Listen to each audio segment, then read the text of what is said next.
Hey everybody, today I'm going to be making my September homeschool update. We have now completed 7 weeks of school. I was going to make like a first month of school kind of recap update, but because of when we started school and I had already made like a first week of school update, it was either going to be only covering like about 2 weeks worth, or I thought I can wait and just do September and include those last 2 weeks of August. And no matter how I did it, it was going to be wonky. So anyway, this is what I decided to do. I'm going to start with my 4th grader and kind of go through everything for him. So things have been going well. One change that we made this year was using this assignment book. I don't, for the most part, put little Post-its on every page that he has to do in different books, which is what I was doing last year. And I was worried about him making this transition, but it's actually going really, really well. He's doing fine with this. I'm sitting right here for like 90% of what he does, so it's not like that big of a deal, but he just checks his stuff off. Sometimes he forgets. It doesn't really matter to me. Really, it's just so that we can check like what pages he needs to do on something if he's not sure. And then he does, I didn't do it for this coming week, but I just highlight anything in yellow if it's a subject that he does with me. And that helps him know when he's doing his work, if I'm busy with something, he can look at his book and see, okay, what can I go ahead and do without mom? What do I need to wait for? So that's helpful. And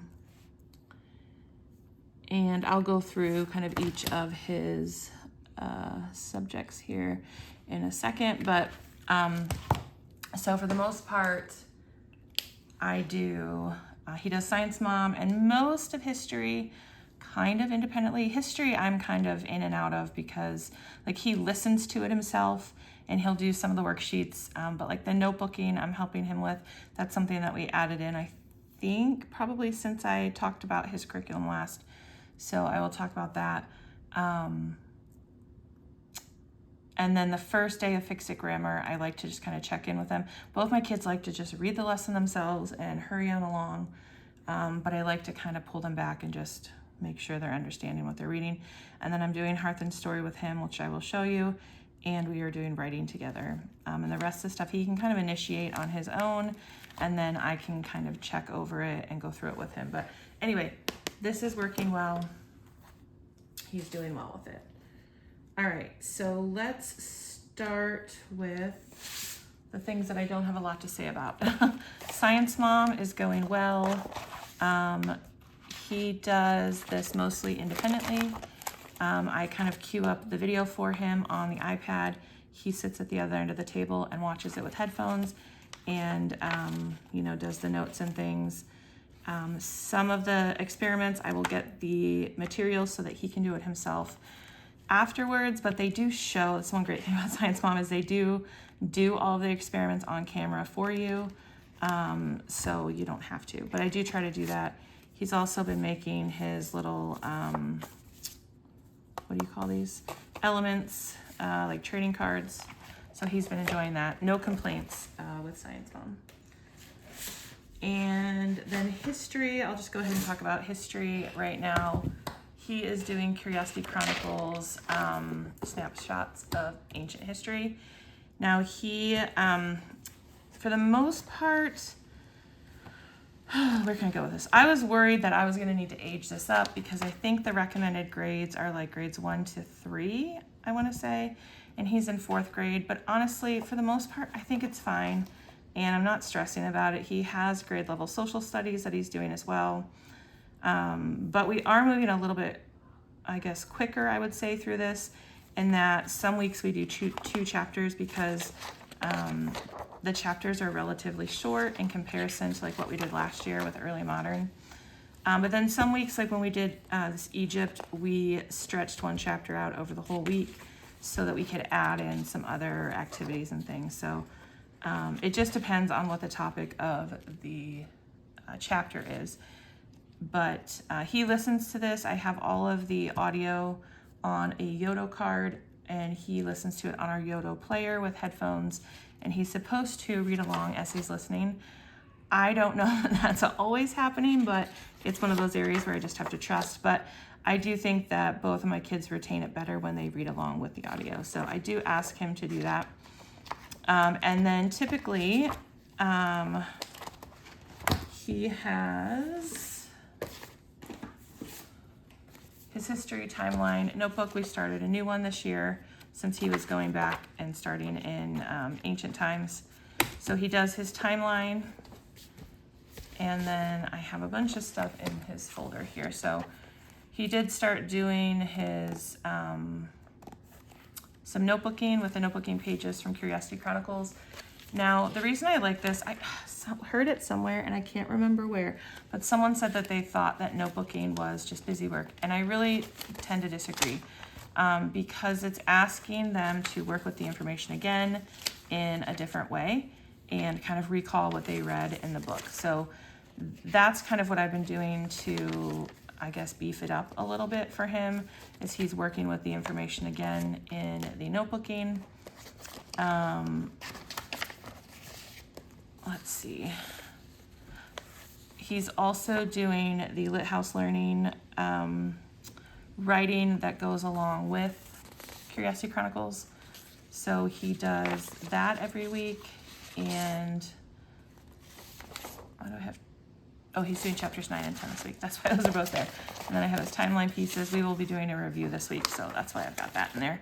And then I also have his notebooking pages I still need to stick in here. I just printed those today because I thought I printed them before and I can't find them. Anyway, I keep in here his timeline pieces, and then other worksheets that he's going to need down the road here or in the back. So that's what he does. He does some of the worksheets from Curiosity Chronicles and or the writing from Lit House Learning. I just vary it depending on what I think will best meet his needs that week. He does the notebooking, and that's kind of it. I will kind of throw in some videos here and there if I think necessary, or I will add in library books. I will get some of the recommended titles, that Curiosity Chronicles recommends. I'll pick a few that are more like picture book length. I don't like to get anything too lengthy, but we did spend at least 2 weeks on Egypt, and I know there will be more Egypt in the coming weeks, so he has been working on reading through this. So I do put other things with it when it makes sense to do so. And I think, so one other thing that I had gotten, I don't think this was in my curriculum picks video, but I had purchased this kind of after the fact to help me feel better about aging up this curriculum. And this is from Lit House Learning. It's their ancient history plans for grades 4 to 8.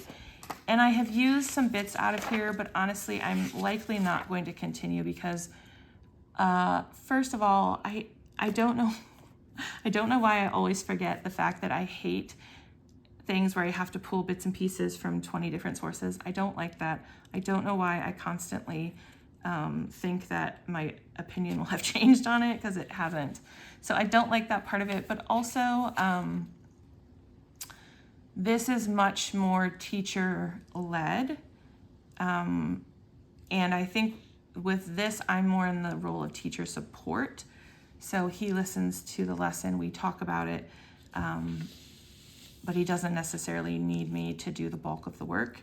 I'm kind of come more in at the end and help him implement the activity sheets and things that I have for him. Whereas this, I feel like, is much more teacher-led. But also, it doesn't go in order for Curiosity Chronicles. And I think, as far as the order of the chapters in Curiosity Chronicles, I don't know. Maybe they use this with other ancient history programs like they do with the writing. But I don't like that. So, here we did chapters 8 and 9 in that week, and then chapters 7 and 10. And I don't want to skip around, and I don't want to have to, it's too much for my brain to make it work. So I've pulled a few things from here, but for the most part, I'm dropping that. I will use it as a resource if I feel I I want something more, I will look there to see if they have a suggestion that I can add. Anyway, all of that to say, this is going well, and we will continue on with it. Now, what else do I have for him?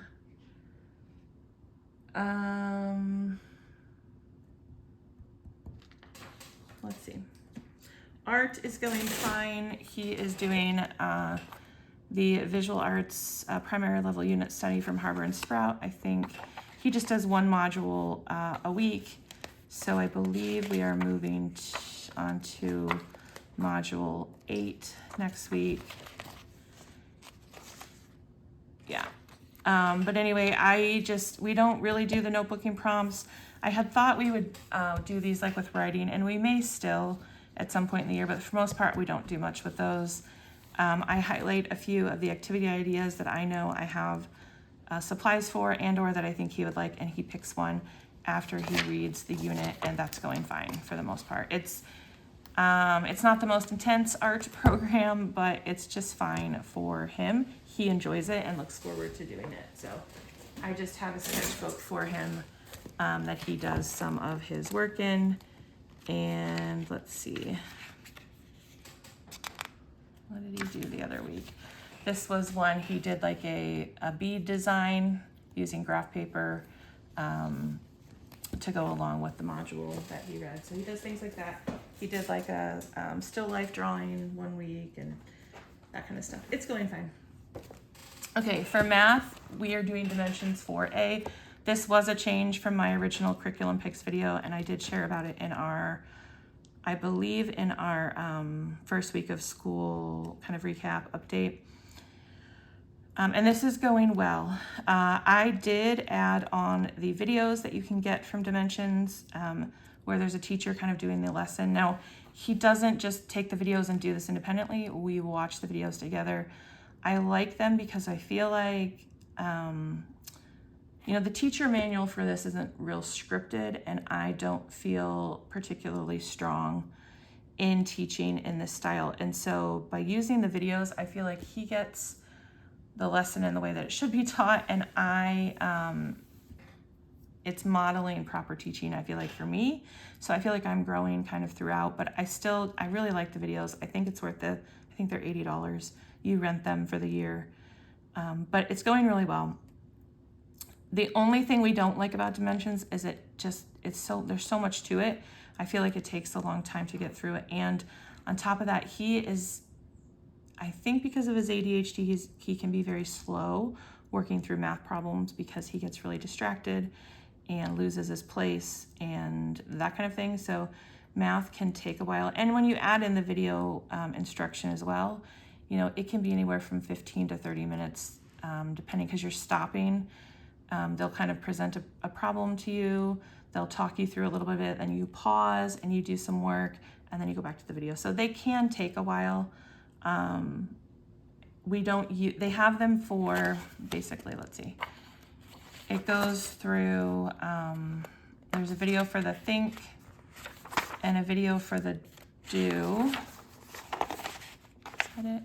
Yeah, video for think and video for do. And then there's also a video for the workbook. We don't use the videos for the workbook. We typically just do think and do, and then he moves on to the workbook. So I have some things we're gonna try this upcoming week to see if that helps us get through it. We're also going to be adding this in on Fridays.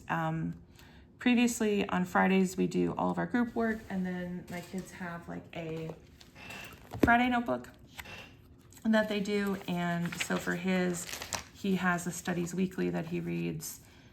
Typically he had comic math. We are going to drop that for him and just do Dimensions on Friday. It's just not necessary.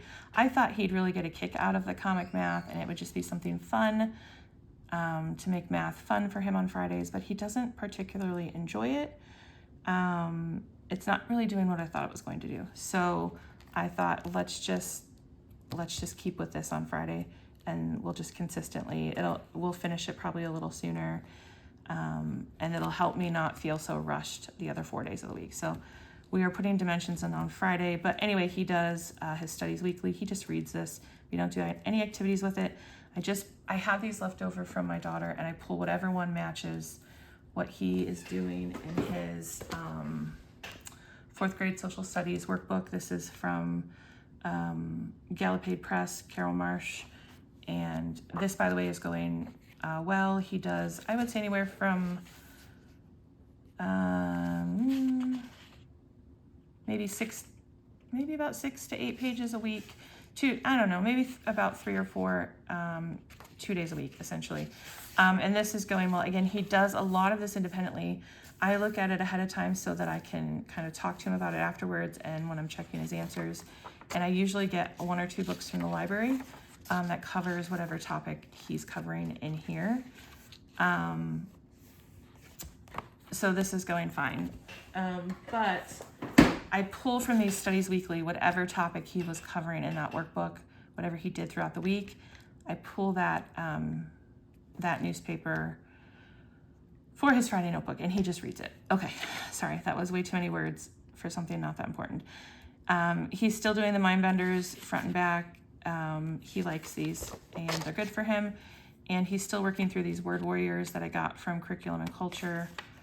And then he does, I did add in these word ladders I had for him, but I wasn't really sure where I was going to put them, and I was maybe going to save them for second semester, but I just decided to add them in. He really has grown in these, and whereas last year he struggles quite a bit and needed help, he's really just zipping through these this year. So he does 2 of those on Friday.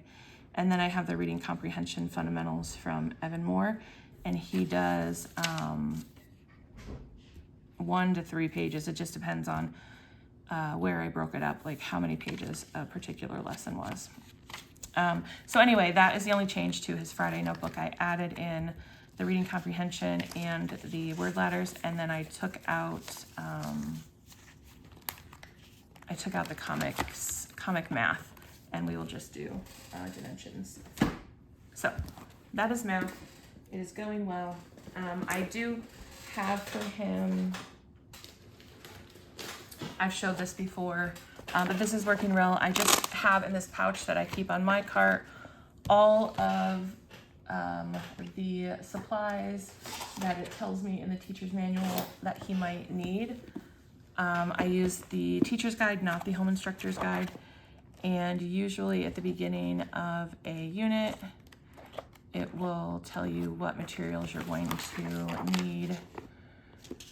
Can you see that? I don't know, for that unit. So I just try to make sure we have all of those in this pouch, and hundreds charts and place value charts and little manipulatives and things like that. So it's all ready, and when we get to a certain lesson, I don't have to go hunting for things. I can just pull this pouch off of my cart. So yes, dimensions is going well. And then also in the textbook, we don't write in the textbook. I just have, this is what they do like in the video lessons. So we just have a sheet protector with half a sheet of white paper in there, and he uses a dry erase marker when we do these. And sometimes they'll say like cover up, problem 2, so he can write right in here, or if he needs space to do work. So we just keep that in the book. All right, math done. Vocabulary, I'm not going to talk a lot about. We love vocabulary workshop, the colored levels. This works really well for him. I believe he is, he's reviewing units 1 through 6 next week, or part of next week, and then he'll move on to unit 7. This has 16 units, 18 units, I believe. So that's going well. We are doing writing and rhetoric for writing. He does this with me. It's going fine. We actually added writing. We started the year with it 2 days a week, and I decided we really should just do it 4 days. But we are moving through this rather quickly because it really only takes us 2 days to get through one of the units in here, one of the lessons. So last week we ended up doing 2 lessons. There are some weeks that I've spread a lesson out over 4 days, but anyway, so it just depends. But we will finish this by the end of October, and we will move on to something else for writing. But I like it. He enjoys it. It's going well. Cursive is another thing that he is enjoying and is going well. So I just have this U.S. President's cursive copy work. He did cursive logic last year, and then over the summer he did cursive jokes and riddles. And so he's very into the presidents. So this year I'd had this. He did the print version of this a couple of years ago, and my daughter did the cursive version when he did the print version. So I already owned this. I printed out the cursive for him, and then I got him this Presidential Pets book that goes along, or that he can read along with it. So whatever president he's reading about that day, he goes in here and finds the page about that president and reads it, and then does the cursive. And then I just have, this was from Cursive Logic. This was like in the back of the book, and it's laminated, so it can be used as dry erase. So I just put this in the back in case he needs any practice with letters. But he's going to finish this up probably this month, and then we are not going to use a separate cursive curriculum. He will just he will do cursive in his Fix-It Grammar, which is what I do with my daughter. Speaking of Fix-It Grammar, he loves it. Both my kids, this is like one of their favorite things. I think it's just because they can do it so quickly. But when he's done with cursive, the president's cursive, what I will then start having him do is copy his corrected sentence in Fix-It Grammar in cursive. That's what I have my daughter do.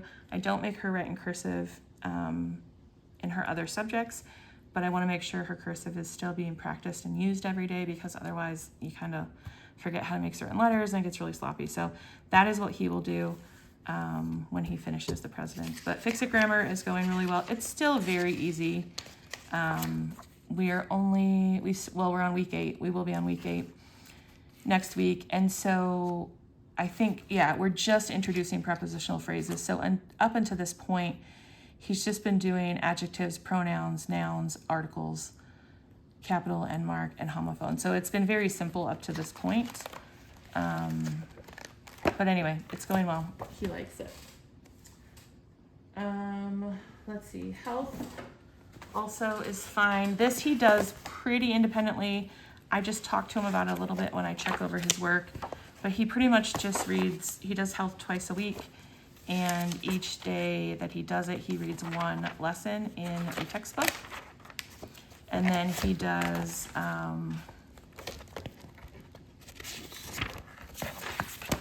the activity, like this right here is just lesson 1. This is lesson 2, lesson 3, and then there must be another page in here. But anyway, it's very short, just like a quick review of what he read. So that is still working well. All right, and then I think, let me check my list here. The last thing I have for him, this is gonna, yeah. Okay, yeah, so the last thing I have for him is Hearth and Story, and this is going well. So he did the first book, I forget what it was called. Oh, I don't remember, but he did that mostly independently, and it was okay, but I feel like this is 5th grade, the 5th grade Hearth and Story novel studies, and the reading level is fine for him, but what I found is I want to read them with him. It's easier for me to correct his work. It's easier for me to have conversations with him. And it's easier for me to see things that maybe he might not understand. And if he's reading it independently, I'm not going to pick up on that he really didn't understand what a word meant. He just read right over it. Or, you know, he missed some bit of like sarcasm or humor or something like that. So for the most part, what we do with, right now he's on Gregor the Overlander. He and I read the chapter out loud together, and that looks like I read a page, he reads a page, I read a page, he reads a page, and we just go through the chapter like that. And we typically do that most days. But what I've started doing, I think last week I started one day, I just had him read the chapter on his own, just to kind of give him that practice of independence and seeing how he does with it, and is he staying on track. And I have him do it right next to me. Before, you know, he would take his book and go read it in another room, and I have no idea if he was reading it or not reading it, and he really still needs to use one of these to make sure he doesn't skip lines. And if he's sitting here doing it in front of me, I can be sure he's using this. So anyway, it's been working well for the most part. We enjoy doing it together. I really like Gregor the Overlander. I read it before. In fact, I think I read the whole series. So I'm enjoying it, and I'm enjoying experiencing it with him. So after we do that, he then goes on and answers the questions in the packet. And the way this is scheduled out is you just do one chapter a day, which I actually really like because it gives us time to really talk about that chapter. If we need to review some vocabulary words or something else, you're not overwhelmed with doing like 5 chapters at a time. So, but anyway, he goes on and does this page in here on his own, and then I check his answers.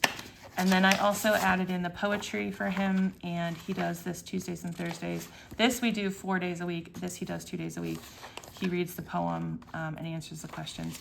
I would say these are, I don't know. I think he does better on these when I do them with him as far as like the close reading and the analysis, because they're not like simple poems, you know. So typically I try to do that with him. But anyway, that's Hearth and Story. It's going well. I'm pleased with it. Once he finishes Gregor the Overlander, I think his next unit is a short story. And in fact, I think he's already done 1 novel and 1 short story, I believe. Yeah, I think there's like a short story in between every novel. So, okay, I totally forgot to talk about his elective, which is cooking. And then he also is doing typing with Type C and piano with Hoffman Academy. Those are both going fine, nothing new to report. For cooking, he's been doing Radish Kids. I got 2 kits that were kind of on clearance because they're older. And then 1 week he did something from a cookbook. But he finished the Kitchen Olympics kit, and he did the Olympic torch cupcakes, the gold medal omelet, and the Greek turkey burgers. We had these for dinner one night. It was great. This, I actually think I had him do 2 weeks in a row so that he could work on kind of mastering it. And then these were good. If I can find them, I think I have some pictures. I'll see if I can insert those or not. But anyway, those went well. Last week, 2 weeks ago, he made this bread. He did this twice. And then this coming week, this is the Mangia Mangia Italy kit. So he's done the rosemary focaccia. He's gonna do the meatballs al pomodoro. And then the last one in there is the chocolate tiramisu. So he will finish that. And these will get us through the month of October. I don't mind doing like some of these more than 1 week in a row because it gives him more practice. So typically when we do these, I'm working side by side with him and really helping him. And so I think it's helpful for then the next week for him to go in and see if he can do it independently without me. So sometimes we use one of these 2 weeks in a row. But that is going well. We will finish up with these by the end of October, and then we will move on from there, which I will share probably in my November planning video. So anyway, I want to make sure to add this on to that video. At any rate, that is what 4th grade is looking like. I'm going to do a separate video for my 7th grader and for our group subjects, just because this one I think is so long. So if that's of interest to you, if you're still watching, if you're not subscribed, subscribe so that you see when those come out. And then if you wouldn't mind giving this video a thumbs up if you enjoy hearing updates from me, it just helps me know if this is a video that is meeting kind of your needs and expectations from my channel. So I would appreciate that. All right, that is all. I will talk to you guys down in the comments.